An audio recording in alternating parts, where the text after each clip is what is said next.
السلام عليكم ورحمة الله وبركاته. بسم الله العظيم القدرة والشان، شديد البطش والبرهان، حافظ الدين والقرآن.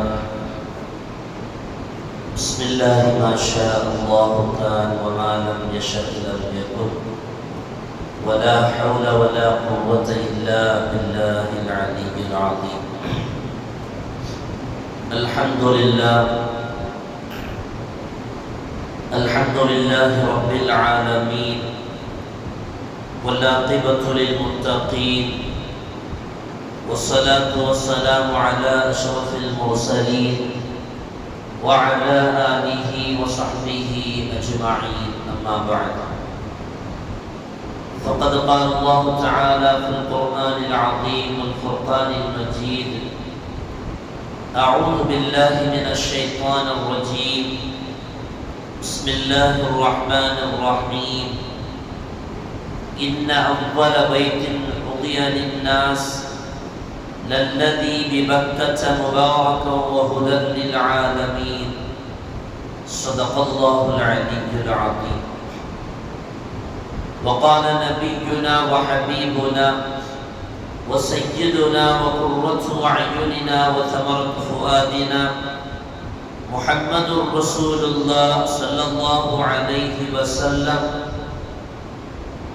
أفضل وصلاة في المسجد الحرام أفضل من 100,000 صلاة فيما سواه. صدق النبي صلى الله عليه وسلم.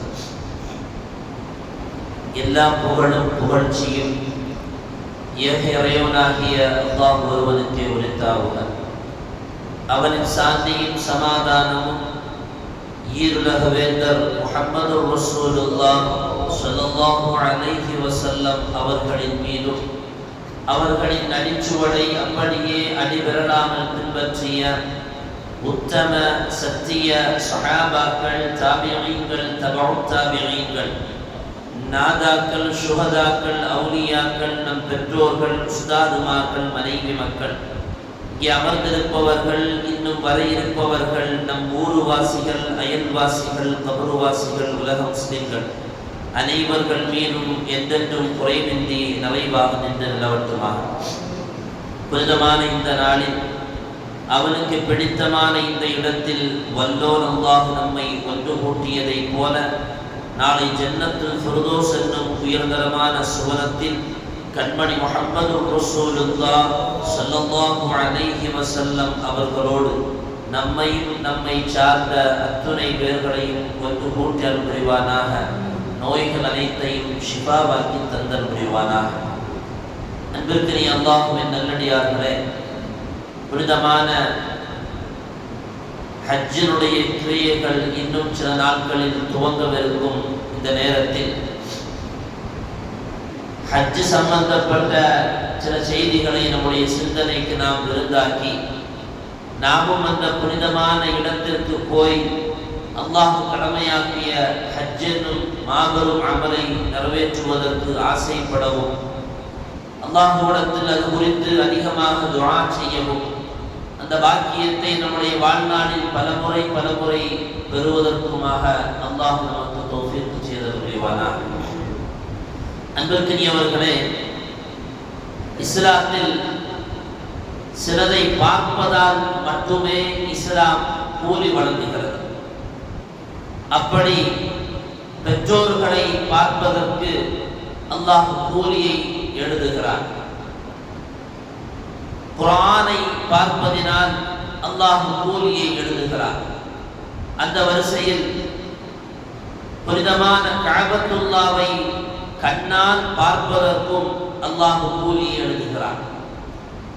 காணக்கண் கோட வேண்டும் கஅபாவை என்று மர்ஹூம் இஎம் நாகூர் ஹனீஃபா அவர்கள் பாடுவது போல் கம்பீரம் கலந்த அழகிய தோற்றத்திற்கு சொந்தமான ஒரு இல்லம்தான் கஅபத்துல்லாஹ் ஷரீஃப்.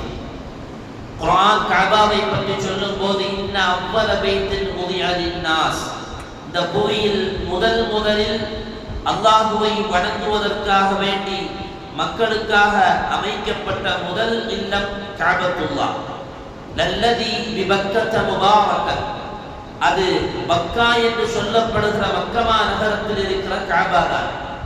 அது வெறும் ஆலயம் அல்ல, முபாரக்கன் அருள் பொருந்தியதும், முஹ்தன்னில் ஆலமீன் உலக மக்களுக்கெல்லாம் நேர் வழி காட்டக்கூடியதுமாகும் என்று குர்ஆன் கஅபாவை பற்றி சிறப்புப்படுத்தி பேசும். உலகத்தில் எல்லா இடங்களை விடவும் அல்லாஹ்விடத்தில் மகத்துவம் பெற்ற இடம் என்பது பள்ளிவாசல். அந்த பள்ளிவாசல்களிலேயே ஆக சிறந்ததாக அல்லாஹ்விடத்தில் கணிக்கப்படுவது புனிதமான கஅபத்துல்லாஹ் ஷரீஃப். எனவே தான் பெருமானார் அவர்கள் சொல்லுவார்கள், கஅபாவில் தொழுவது என்பது மற்ற இடங்களில் தொழுவதை விடவும் 1,00,000த்திற்கும் அதிகமான தொழுகை கூலி வழங்கப்படும் என்றார்கள் முஹம்மது ரசூலுல்லாஹ் ஸல்லல்லாஹு அலைஹி வஸல்லம். ஒரே வரியில் கஅபாவுடைய சிறப்பை சொல்லி முடிப்பதாக இருந்தால், இன்ன ஹாதிஹில் உம்மத லா தஸாது பிகைரின் மா அல்லமு ஹாதிஹில் உரும.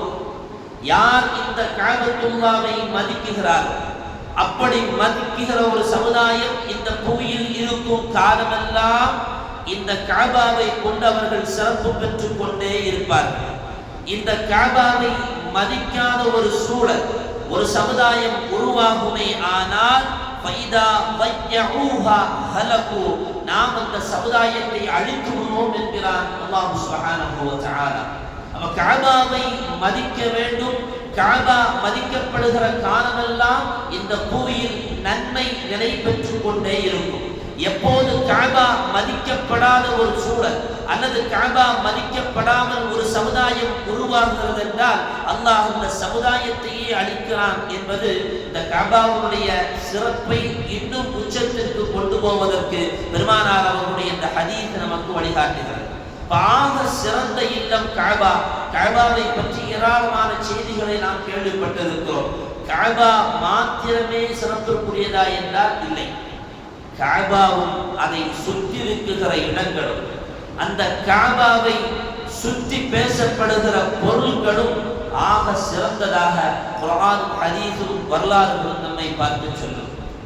குர்ஆனில் அல்லாஹ் இன்ன அவ்வல பைத்தின் உதிய லின்னாஸி லல்லதி பிபக்கத முபாரக்கன் என்று துவங்குகிற கஅபாவை பற்றி சிலாகித்து பேசுகிற அந்த வரிசையில் மகாமே இப்ராஹீமை பற்றி குர்ஆன் நமக்கு அறிமுகப்படுத்தும். மகாமே இப்ராஹீமை அறியாத இந்த சமுதாயத்தில் எந்த முஸ்லிமும் இருக்க முடியாது.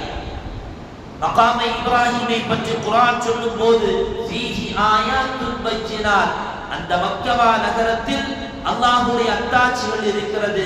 அவருடைய அத்தாட்சிகளில் ஒன்றுதான் மகாமே இப்ராஹீம். மகாமே இப்ராஹீம் என்றால் என்ன? இப்ராஹிம் நபி அலைஹிஸ்ஸலாம் அவர்கள் கஅபாவை கட்டிக் கொண்டிருக்கும் போது ஒரு கட்டத்திற்கு மேலாக அந்த கஅபாவை கட்டுவதற்கு ஏறி நிற்பதற்கு ஒரு துணை தேவைப்பட்ட போது அல்லாஹ் ரப்பல் ஆலமீன் சுபன உலகத்தில் இருந்து இந்த புவிக்கு அனுப்பி கொடுத்த சுபனத்துடைய கற்களில் ஒன்றுதான், மாணிக்க ரகத்தை சார்ந்த கற்களில் ஒன்றுதான் மகாமே இப்ராஹீம் என்று சொல்லப்படுகிற, இன்றைக்கும் கஅபாவுக்கு கொஞ்சம் பக்கத்தில் தங்க வடிவத்தில் தங்க கடலில் வடிவமைத்து அதற்குள்ளால் பாதுகாக்கப்படுகிற அந்த கல்லு தான் மகாமே இப்ராஹீம். இது சாதாரணமான கல் அல்ல. அல்லாஹ் கஅபாவை கட்டி முடித்ததற்கு பின்னால் இப்ராஹிம் நபி அலைஹிஸ்ஸலாம் அவர்களை பார்த்து சொல்லுவார், யா இப்ராஹீம், நீங்கள் உலக மக்களை எல்லாம் பார்த்து இந்த பைத்துல்லாவை நோக்கி அவர்கள் ஹஜ் செய்வதற்காக அழைப்பு கொடுங்கள் என்ற போது சையதுனா இப்ராஹிம் நபி அலைஹிஸ்ஸலாம் அவர்கள் அதே மகாமே இப்ராஹீம் என்கிற கல்லின் மேல் நின்றுதான் உலக மக்களுக்கு ஹஜ்ஜினுடைய அழைப்பை கொடுத்தார். மகாமே இப்ராஹிம் இரண்டு விஷயத்திற்கு பயன்பட்டது. ஒன்று, கஅபாவை கட்டி முடிப்பதற்கும் அந்த கஅபாவை கட்டி முடித்ததற்கு பின்னால் மக்கள் அதை நோக்கி வருவதற்காக வேண்டி இப்ராஹிம் நபி அலைஹிஸ்ஸலாம் அவர்கள் ஏறி நின்று அழைப்பு கொடுப்பதற்குமாய் அல்லாஹ் அந்த மகாமே இப்ராஹீமை சையதுனா இப்ராஹிம் நபி அலைஹிஸ்ஸலாம் அவர்களுடைய பயன்பாட்டிற்கு வழங்கினார். இந்த மகாமே இப்ராஹீமை பற்றி ஸல்லல்லாஹு அலைஹி வஸல்லம் அவர்கள் சொல்லுவார்கள், இன்ன ருக்ன வல் மகாம், ஹஜருல் அஸ்வத் என்று சொல்லப்படுகிற அந்த கல்லும் மகாமே இப்ராஹீம் என்று சொல்லப்படுகிற அந்த கல்லும் யாக்கூத்தத்தானி மின் யாக்கூத்தில் ஜன்னா, சுவனத்தினுடைய மாணிக்க ரக கல்களை சார்ந்த இரு கல்களாகும். இந்த கல் இந்த புவிக்கு அனுப்பப்படுகிற பொழுது அது மிகவும் பிரகாசமானதாக இருந்தது. ஒருவேளை வலவுலா அன் தமஸ நூரஹுமா லஅதா மா பைனல் மஷ்ரிக் வல் மக்ரிப், அல்லாஹ் அந்த இரு கற்களுடைய ஒளியையும் அணைக்காமல் இருந்திருந்தால் அந்த இரண்டு கற்களுடைய ஒளியினால் இந்த உலகமே பிரகாசித்திருக்கும் என்றார்கள் முஹம்மது ரசூலுல்லாஹ் ஸல்லல்லாஹு அலைஹி வஸல்லம். அருமையானவர்களே, ஒரு சுவிட்ச் அமர்த்தினால் அதோடு சம்பந்தப்பட்ட ஒரு லைட் எரியும். அந்த லைட்டின் வெளிச்சத்தினால் அதை சுற்றிருக்கிற பகுதிக்கு வெளிச்சம் பெறும். அதையே பார்த்து மனிதன் வியந்து பார்க்கிற பொழுது வெறும் ஹஜருல் அஸ்வத் அல்லது வெறும் மகாமை இப்ராஹிம் என்று நாம் வாயளவில் சொல்லி போகிற ஒரு 6 வார்த்தைகளை கொண்டு அமைக்கப்பட்டிருக்கக்கூடிய அந்த வாக்கியம், அந்த கல் இந்த உலகத்திற்கே பிரகாசம் தரும் என்று சொன்னால் அது எவ்வளவு மேன்மைக்குரிய கல்லாக இருக்கு. மகாமை இப்ராஹிம் என்று சொல்லி கடந்து விடுகிறோம். பெருமானார் ஸல்லல்லாஹு அலைஹி வஸல்லம் அவர்களோடு உமர் ரலியல்லாஹு அன்ஹு அவர்கள் கடந்து போகிற பொழுது அந்த மகாமை இப்ராஹிமுக்கு பக்கத்தில் செல்வார்கள். உமர் ரலியல்லாஹு அன்ஹு அவர்கள் முஹம்மது ரசூலுல்லாஹ் ஸல்லல்லாஹு அலைஹி வஸல்லம் அவர்களை பார்த்து கேட்பார்கள், யா ரசூலல்லாஹ், இது நம்முடைய தந்தை இப்ராஹிம் நபி அலைஹிஸ்ஸலாம் அவர்கள் பயன்படுத்திய கல்லுதானே? நாயகம் சொல்வார்கள், ஆமா. அஃபலா நத்தஹிதுனா முஸல்லானா, நாம இந்த கல் இருக்கக்கூடிய இந்த பகுதியை தொழுமிடமாக ஆக்கக்கூடாது?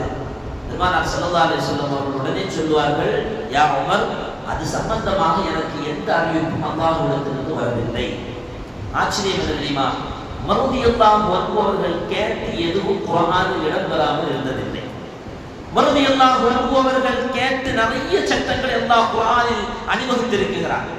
பெருமானார் அவர்களிடத்தில் உமர் ரலியல்லாஹு அன்ஹு இப்படி ஒரு செய்தியை சொன்னபோது அன்று மாலை சூரியன் அஸ்தமமாவதற்கு முன்பாகவே அல்லாஹ் ஆயத்தை இறக்கினார், வத்தகிது மின் மகாமி இப்ராஹீம முஸல்லா. நபியே, அந்த மகாமை இப்ராஹிம் என்று சொல்லப்படுகிற அந்த இடத்தை நீங்கள் தொழுமிடமாக ஆக்கிக் கொள்ளுங்கள். இன்றைக்கும் நாம் தவாஃப் செய்து முடித்ததற்கு பின்னால் தவாஃபினுடைய 2 ரக்அத் சுன்னத் என்பார்கள். அந்த 2 ரக்அத்தை நிறைவேற்றுவது, இந்த மகாமை இப்ராஹிமுக்கு பக்கத்தில் நிறைவேற்றுவது சுன்னத் என்று மார்க்க அறிஞர்கள் நமக்கு சட்டத்தை கொடுக்கிறார்கள். அப்படி தொழுவதனால் என்ன வாக்கியம்? ஸல்லல்லாஹு அலைஹி வஸல்லம் அவர்கள் சொல்வார்கள், யார் இந்த மகாமை இப்ராஹிமுக்கு பின்னால் இந்த 2 ரக்அத் தொழுகிறார்களோ ஃபரல்லாஹு லஹு துனூபஹு குல்லஹா பாலிகத்தன் மா பலகத், எண்ணற்ற பாவங்களை எல்லாம் யார் தொழுகிறாரோ அல்லாஹ் அவருக்கு மன்னித்து கொடுப்பார். வெறும் கல்லாக மாத்திரமே பார்க்கப்படுகிற மகாமை இப்ராஹிம், ஆரம்பத்தில் வெண்மையாகவும் பார்ப்பதற்கு ரசனையாகவும் இருந்த அந்த கல், இப்ராஹிம் நபி அலைஹிஸ்ஸலாம் அவர்கள் ஏறி நின்ற போது அவருடைய பாதத்தை அது தன்னுள்ளால் தாங்கி அடையாளப்படுத்தியது. தன்னுள்ளால் தாங்கி அப்படியே அடையாளப்படுத்திய அந்த மகாமை இப்ராஹிம், இமாம் பகவி ரஹ்மத்துல்லாஹ் சொல்லுவார்கள், காலப்போக்கில் மக்கள் அதை வருடி வருடி தங்களுடைய பாவத்தை அதில் தீர்த்து கொண்டதினால் சையதுனா இப்ராஹிம் நபி அலைஹிஸ்ஸலாம் அவர்களுடைய அந்த பாத அடையாளம் மாய்ந்து போந்திருக்கிறார்கள். அல்லாமா பகவி ரஹ்மத்துல்லாஹி அலைஹி. இந்த சிறப்புக்குரிய மகாமை இப்ராஹிம் என்கிற இந்த கல்லும் அந்த புனிதமான மக்கமா நகரத்தை அதை தாங்கி நிற்கிறது. அதோடு சேர்ந்த கல்லு தான் ஹஜருல் அஸ்வத். ஹஜருல் அஸ்வதை பற்றி ஏராளமான செய்திகளை சொல்லலாம். இந்த ஹஜருல் அஸ்வதும் மகாமை இப்ராஹிம் ஆரம்பத்தில் சொன்னதை போல முஹம்மது ரசூலுல்லாஹி ஸல்லல்லாஹு அலைஹி வஸல்லம் அவர்கள் சொன்னதை போல அது சுவனத்துடைய கற்கள். நாயகம் சொல்வார்கள், நஸலல் ஹஜருல் அஸ்வது மினல் ஜன்னah, அது சொர்க்கத்திலிருந்து வரவைக்கப்பட்ட கல். வஹுவ அஷத்து பயாதம் மினல் லபன், அது பாலை விடவும் வெண்மையானதாக இருந்தது. ஃபஸப்பததுஹு ஹதாயா பனி ஆதம், மக்கள் அதை தொட்டு தொட்டு அவர்களுடைய பாவக்கரை அதில் படித்ததினால் அந்த ஹஜருல் அஸ்வத் என்று சொல்லப்படுகிற அந்த கல்லு தன்னை கருப்பாக மாய்த்துக் கொண்டது. தன்னை கருப்பாக மாய்த்து வருகிற இறை அடியார்கள் அத்துணை பேர்களையும் அஞ்சுகிற பாதர்களை போல பரிசுத்தமாக ஆக்கி செல்கிற ஒரு சிறப்பை அல்லாஹ் அந்த ஹஜருல் அஸ்வதுக்கு கொடுத்திருக்கிறான். வரலாற்று நிகழ்வை பார்க்க முடியும். இந்த ஹஜருல் அஸ்வத் வெறும் பாவக்கரைகளை துடைக்கிற கல் என்று மாத்திரம்தான் நாம் கேள்விப்பட்டிருப்போம். ஆனால் இந்த ஹஜர் அஸ்வதுக்கு இன்னொரு சிறப்பு உண்டு. இது ஒரு நோய் நிவாரணியான ஒரு கல். இந்த கல்லை தொட்டு நுகர்பவர்களுக்கு அது நோய் நிவாரணத்தை கொடுக்கும் என்கிறார்கள். பெருமானார் ஸல்லல்லாஹு அலைஹி வஸல்லம் அவர்கள் ஆயிஷா ரலியல்லாஹு அன்ஹா அவர்களோடு தவாஃபில் ஈடுபடுகிறார்கள். அப்படி தவாஃப் செய்துகிட்டே இருக்கும்போது நாயகம் அந்த ஹஜர் அஸ்வத் வரும்போது நின்று விட்டார்கள்.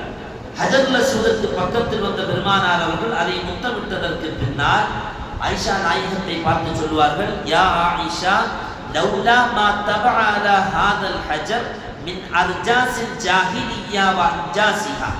நாயகம் சொன்னார்கள், யா ஆயிஷா, இதோ இருக்கிறது இந்த ஹஜர் அஸ்வத். இந்த ஹஜர் அஸ்வதை இந்த ஜாஹிலியா அறியாமை காலத்தில் வாழ்ந்த மக்கள் எல்லாம் அதை அவர்களுடைய பாவத்தை கொண்டும் அவர்களுடைய அநியாயத்தை கொண்டும் அதை தொடாமல் இருந்திருந்தால் இதன் உலகத்தில் உள்ள எல்லா நோய்களுக்கும் அந்த ஹஜர் அஸ்வத் நிவாரணியாக இருந்திருக்கும். பெருமானார் அவர்களுடைய வார்த்தை. ஹஜர் அஸ்வத் அதை நம் பாவக்கரையால் தொட்டு அதை கரைப்படுத்தாமல் இருந்திருந்தால் உலகத்தினுடைய எல்லா நோய்களுக்குமாக அந்த ஹஜருல் அஸ்வதை அல்லாஹ் நிவாரணியாக வைத்திருப்பார். வரலாற்றில் ஒரு செய்தி பார்க்க முடியும். அந்த ஹஜருல் அஸ்வத் ஒரு காலத்தில் அதிலிருந்து பொடிந்து விழுந்த ஒரு கல்லை எடுத்துக்கொண்டு மக்கமா நகரத்தை விட்டு ஒரு கூட்டம், ஹஜ்ஜிக்கு வந்த கூட்டம் வெளியில் போனதாம். அஹ்பாருல் மக்கா, மக்காவுடைய செய்தி என்று சுமார் 1000க்கும் மேற்பட்ட அட்டைகளை பேப்பரை கொண்டு அந்த கிதாபில் எழுதுகிறார்கள் இந்த செய்தியை. வெளியில் போன அந்த கூட்டம் அவர்களுக்கு நோய் கடுமையாக தாக்குகிறது. திரும்ப அவர்கள் பகுதியில் யாரெல்லாம் இருந்தார்களோ, எதனால் இந்த நோய் நம்மை தாக்குகிறது, ஏன் இவ்வளவு கஷ்டப்படுகிறோம் என்று சிந்திக்கிற பொழுது அதில் ஒருவர் சொல்லுவார், நான் ஹஜர் அஸ்வதிலிருந்து ஒரு கல்லை எடுத்து விட்டு மக்காவுடைய எல்லை விட்டு வெளியில் வந்து விட்டேன். உடனே சொன்னார்கள், அதை கொண்டு போய் அந்த இடத்திலே வைங்கள். பரக்கத்து பொருந்திய பொருள், காபாவை சார்ந்திருக்கிற பொருள் எல்லாமே என்பதற்காக வேண்டி அதிலிருந்து பொருளை எடுத்து அந்த காபாவுடைய மக்கமா நகரத்துடைய எல்லையை விட்டு வெளியில் வருவதற்கு ஜம்சமை தவிர வேற எந்த பொருட்களையும் கொண்டு வருவதற்கு மார்க்கத்தில் அனுமதி இல்லை. சமீபத்தில் கூட ஒரு அம்மா காபாவுடைய அந்த கருப்பு சில்லார ஒரு துணி அப்படியே வெட்டிட்டு போனாங்கன்னு சொல்லி சிறை பிடித்ததாக நான் வாட்ஸ்அப்பில் பார்த்திருக்கோம். காபாவுடைய அந்த ஹஜர் அஸ்வத் அது வெறும் பாவத்தை மாய்க்கிற கல்லு மாத்திரம் அல்ல, அந்த ஹஜர் அஸ்வதினால் அல்லாஹ் ரப்புல் ஆலமீன் நோயை குணப்படுத்துகிறான் என்றார்கள் முஹம்மது ரசூலுல்லாஹி ஸல்லல்லாஹு அலைஹி வஸல்லம். அதேபோல் நாயகம் ஸல்லல்லாஹு அலைஹி வஸல்லம் அவர்கள் ஒரு ஹதீஸில் சொல்வார்கள், யாரெல்லாம் அந்த ஹஜர் அஸ்வதை தொட்டு முத்தமிடுகிறார்களோ அவர்களெல்லாம் அல்லாஹ்வுடைய கரத்தை தொட்டவர்களை போலாவார்கள். உடனே அல்லாஹ்வுக்கு கரம் இருக்குன்னு நினைக்க வேண்டாம். அல்லாஹ் அந்த அளவுக்கு மரியாதையும் அந்தஸ்தையும் கொடுக்குகிறார். நாயகம் சொல்லுகிறார்கள், இன்னல் ஹஜரல் அஸ்வத யமீனுல்லாஹி ஃபில் அர்த், பூமியில் அல்லாஹ்வுடைய கரத்தை போன்றதுதான் இந்த ஹஜருல் அஸ்வத். ஃபமன் லம் யுத்ரிக் பைஅத் ரசூலில்லாஹி ஸல்லல்லாஹு அலைஹி வஸல்லம், பெருமானார் அவர்களுடைய கரம் பிடித்து யாரெல்லாம் அன்றைக்கு உடன்படிக்கை செய்யவில்லையோ அந்த முஸ்லிம்கள் எல்லாம் ஹஜருல் அஸ்வதை தொடுகிற பொழுது அல்லாஹ்வுடைய ரசூலுடைய கரத்தை தொட்டு அவர்கள் உடன்படிக்கை செய்தவர்களை போன்றாவார்கள் என்று முஹம்மது ரசூலுல்லாஹ் ஸல்லல்லாஹு அலைஹி வஸல்லம். ஹஜருல் அஸ்வத் பாவத்தை போக்குகிற கல்லு, நோய் நிவாரணைக்கான கல்லு, அல்லாஹ்விடத்தில் அவனிடத்தில் நாம் ஒப்பந்தம் செய்வதற்கான தகுதியை வழங்குகிற கல்லு. இது மாத்திரமல்ல, நாளை மறுமையில் நமக்காக வேண்டி சாட்சி சொல்லுகிற கல்லு கூட. சல்மான் அல் ஃபாரிசி ரலியல்லாஹு அன்ஹு அவர்கள் ஹஜருல் அஸ்வதுக்கும் காபாவுடைய அந்த கல்லுக்கும் இடையில் அமர்ந்திருக்கிறார்கள். அப்படி அமர்ந்திருக்கிற பொழுது மக்கள் எல்லாம் அந்த கல்லை ஹஜருல் அஸ்வதை தொட்டு நுகர்வதற்காக வேண்டி மொய்த்து கொண்டிருக்கிறார்கள். ஹஜருல் அஸ்வதுக்கும் ஜம்சம் கிணற்றிற்கும் இடையில் சையதுனா சல்மான் அல் ஃபாரிசி ரலியல்லாஹு அன்ஹு அமர்ந்திருக்கிறார். மக்கள் எல்லாம் அந்த கல்லை தொடுவதற்காக வேண்டி ஆவலாக புறப்பட்டு சென்று கொண்டிருக்கிறார்கள். சல்மான் அல் ஃபாரிசி ரலியல்லாஹு அன்ஹு தன்னோடு அமர்ந்திருப்பவர்களை பார்த்து கேட்பார்கள், இந்த மக்கள் எல்லாம் எதை நோக்கி பயணிக்கிறார்கள்? சொன்னார்கள், பக்கத்தில் இருந்தவர்கள் ஹஜருல் அஸ்வதை பார்த்து பயணிக்கிறார்கள். இது என்னது? இது ஹஜருல் அஸ்வத் என்கிற கல். உடனே சல்மான் அல் ஃபாரிசி ரலியல்லாஹு அன்ஹு சொன்னார்கள், அதை நான் வெறும் கல்லாகத்தான் பார்க்கிறேன், ஆனால் வெறும் கல் அல்ல. அல்லாஹ் நாளை மறுமையில் அதற்கு 2 கண்களை வழங்குவான்.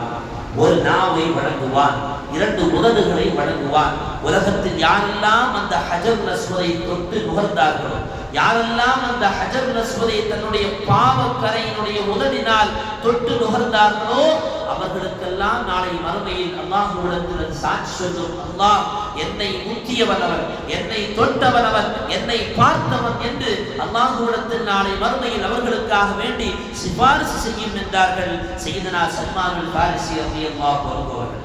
நாளை மறுமையில் நமக்காக வேண்டி அல்லாஹ்விடத்தில் சிபாரிசு செய்கிறார்கள். இந்த ஹஜருல் அஸ்வத், மகாம இப்ராஹிம், அதோடு சேர்ந்த ஒன்றுதான் ருக்னே யமானி என்று சொல்லப்படுகிற இடம். ஏன் இந்த ருக்னே யமானி என்று அந்த இடத்திற்கு பேர் உண்டு? கஅபாவுடைய 4 மூலைகளுக்கு 4 பெயர்கள் உண்டு. ருக்னே இராக்கி, ருக்னே யமானி. இந்த ருக்னே யமானி என்று சொன்னால் இந்த மூலை, இது அப்படியே யமன் தேசத்தை நோக்கி இருக்கக்கூடிய மூலை. இந்த மூலைக்கு ஏன் இவ்வளவு சிறப்பு என்றால், கஅபாவுடைய அஸ்திவாரங்களை பிரித்து திரும்ப கட்டுகிற பொழுது இந்த ருக்னே யமானி என்று சொல்லப்படுகிற அந்த மூலை மட்டும்தான் இப்ராஹிம் அலைஹிஸ்ஸலாம் அவர்கள் அமைத்த காலத்தில் எந்த வடிவத்தில், எந்த அடித்தளத்தில் இருந்ததோ அதே அடித்தளத்தில் மாற்றம் இல்லாமல் அப்படியே அந்த ருக்னுல் யமானி இருப்பதனால் தான் இன்றைக்கும் அந்த ருக்னுல் யமானிக்கு தனி மதிப்பு வழங்கப்படுகிறது. பெருமானார் ஸல்லல்லாஹு அலைஹி வஸல்லம் அவர்கள் தவாஃப் வரும்போது அந்த ருக்னுல் யமானை தொட்டு தொட்டு முத்திக்கிட்டே இருந்தாங்க. சஹாபாக்கள் கேட்டார்களா, யா ரசூலல்லாஹ், இந்த இடம் வரும்போது நீங்க அதிகமா தொட்டு தொட்டு முத்துறீங்களே, என்ன காரணம் என்று கேட்கும்போது நாயகம் சொன்னார்கள், மா அத்தைது அலைஹி கத்து இல்லா வ ஜிப்ரீல் அலைஹிஸ்ஸலாம் காயிமுன் இன்தஹு யஸ்தக்ஃபிரு லிமன் இஸ்தலஃபஹு. நான் இந்த இடம் வரும்போது சையதுனா ஜிப்ரீல் அலைஹிஸ்ஸலாம் அவர்கள் அங்கே நிற்பதை நான் பார்க்கிறேன். அவர்கள் அங்கே நிற்பது மட்டுமல்லாமல் யாரெல்லாம் அந்த ருக்னுல் யமானி என்கிற அந்த மூலையை தொட்டு தொட்டு முத்துகிறார்களோ அவர்களுக்காக வேண்டி சையதுனா ஜிப்ரீல் அலைஹிஸ்ஸலாம் அவர்கள் பாவ மன்னிப்பு தேடிக் கொண்டிருக்கிறார்கள் என்றார்கள் முஹம்மது ரசூலுல்லாஹ் ஸல்லல்லாஹு அலைஹி வஸல்லம். அப்ப ருக்னுல் யமான், ஹஜருல் அஸ்வத் ஒரு பக்கம் என்று சொன்னால், அதே போன்ற இன்னொரு மூலையை சார்ந்ததுதான் இந்த ருக்னுல் யமான். அதோடு சேர்ந்த முல்தஸம் என்று சொல்லப்படுகிற இடம். இந்த முல்தஸம் என்கிற இந்த இடம் கஅபாவுடைய அத்தாட்சிகளை சார்ந்த ஒரு இடமாகும். கஅபாவின் ஹஜருல் அஸ்வத் இருக்கும் மூலைக்கும் கஅபாவுடைய நுழைவு வாசலுக்கும் இடையில் இருக்கக்கூடிய அந்த இடம் தான் இந்த முல்தஸம். மிக சிறப்பான இடம்.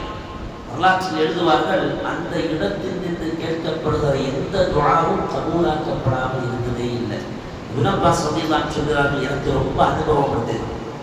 நான் எனக்கு கஷ்டம் வரும்போது, எனக்கு நஷ்டம் ஏற்படும் போது, எனக்கு மனதில் ஏதாவது ஒரு வேதனை ஏற்பட்டால் நான் முல்தஸமில் போய் நின்று கொண்டு துஆ செய்வேன். அப்படி துஆ கேட்ட எந்த துஆவும் அல்லாஹ்விடத்தில் ஒப்புக்கொள்ளப்படாமல் இருந்ததே இல்லை. ஒரு சின்ன இடம் தான், ஒரு 6 அடி இருக்கும்னு நினைக்கிறேன், சின்ன மீட்டர். அந்த இடத்துல முல்தஸம் என்கிற அந்த இடத்தை, அந்த கஅபாவுடைய சுவர், அதை தொட்டு கொண்டு அல்லாஹ்விடத்தில் பெருமானார் ஸல்லல்லாஹு அலைஹி வஸல்லம் அவர்கள் தன்னுடைய நெஞ்சையும் தன்னுடைய தலையையும் தன்னுடைய கன்னத்தையும் பெருமானார் அவர்கள் அந்த கஅபாவுடைய அந்த முல்தஸம் என்று சொல்லுகிற அந்த இடத்தோடு சேர்த்து வைத்துக் கொண்டு பெருமானார் அவர்கள் துஆ செய்வார்கள் என்று ஹதீஸில் பார்க்க முடியும். அதே போலத்தான் ஹிஜ்ர இஸ்மாயில் என்று சொல்லப்படுகிற இடம். ஹிஜ்ர இஸ்மாயில் என்று சொன்னால், நாம் ஒரு வட்ட வடிவத்தை பார்ப்போமே, கஅபாவுடைய ஒரு வட்ட வடிவம் வெள்ளை நிறத்தில் ஒரு செவுரு போல் எழுப்பப்பட்டிருக்கும். இந்த ஹிஜ்ர இஸ்மாயில் கஅபாவுடைய உள்பகுதியை சார்ந்தது. ஆயிஷா ரலியல்லாஹு அன்ஹா பெருமானார் அவர்களிடம் கேட்பார்கள், யா ரசூலல்லாஹ், எனக்கு கஅபா உள்ள தொழணும். நாயகம் ஸல்லல்லாஹு அலைஹி வஸல்லம் அவர்கள் ஆயிஷா ரலியல்லாஹு அன்ஹா அவர்களை அழைத்துக் கொண்டு நேராக அந்த வட்ட வடிவத்திற்குள்ளாக போய் சொல்லுவார்கள், இந்த இடத்துல தொழுங்க, இந்த தொழுதால் கஅபாவுக்குள்ளாக தொழுதால் என்ன நன்மையோ அதே கூலி இந்த இடத்தில் வழங்கப்படும். உங்களுடைய சமுதாயம் இந்த இடத்தை கஅபாவை கட்டுகிற பொழுது, இந்த பகுதியை கட்டுகிற பொழுது ஹலாலான பணம் இல்லாததினால் அதை இவ்வளவு மாத்திரமே உயர்த்தி விட்டு சென்று விட்டார்கள். இதுவும் கஅபாவை சார்ந்த இடம், இந்த இடத்தில் நின்று தொழுங்கள் என்று முஹம்மது ரசூலுல்லாஹி ஸல்லல்லாஹு அலைஹி வஸல்லம் ஆயிஷா நாயகத்திற்கு சொல்வார். ஏன் இதுக்கு ஹிஜ்ர இஸ்மாயில் என்று பெயர் வந்தது? ஹிஜ்ர இஸ்மாயில் என்று பெயர் வருவதற்கான காரணம், அல்லாமா இப்னு இஸ்ஹாக் ரஹ்மத்துல்லாஹி அலைஹி அவர்கள் மிகப்பெரிய வரலாற்று ஆசிரியர். அரபி கிதாபுகளை திறந்து அதில் அப்படியே அதனுடைய வரிகளில் பயணித்து போனால் இப்னு இஸ்ஹாக் என்று சொல்லப்படுகிற இமாமுடைய பெயரை பார்க்காமல் இருக்க முடியாது. அவ்வளவு பெரிய வரலாற்றுக்கு சொந்தக்காரர் அல்லாமா இப்னு இஸ்ஹாக் ரஹ்மத்துல்லாஹி அவர்கள் சொல்வார்கள், அந்த இடத்தில் நின்று கொண்டு, அந்த இடம்தான் ஹஜரா அலைஹிஸ்ஸலாம் அவர்களும் சையதுனா இஸ்மாயில் நபி அலைஹிஸ்ஸலாம் அவர்களும் அடக்கம் செய்யப்பட்டிருக்கும் இடம். அந்த ஹஜரா இஸ்மாயில் என்று சொல்லப்படுகிற இடம்.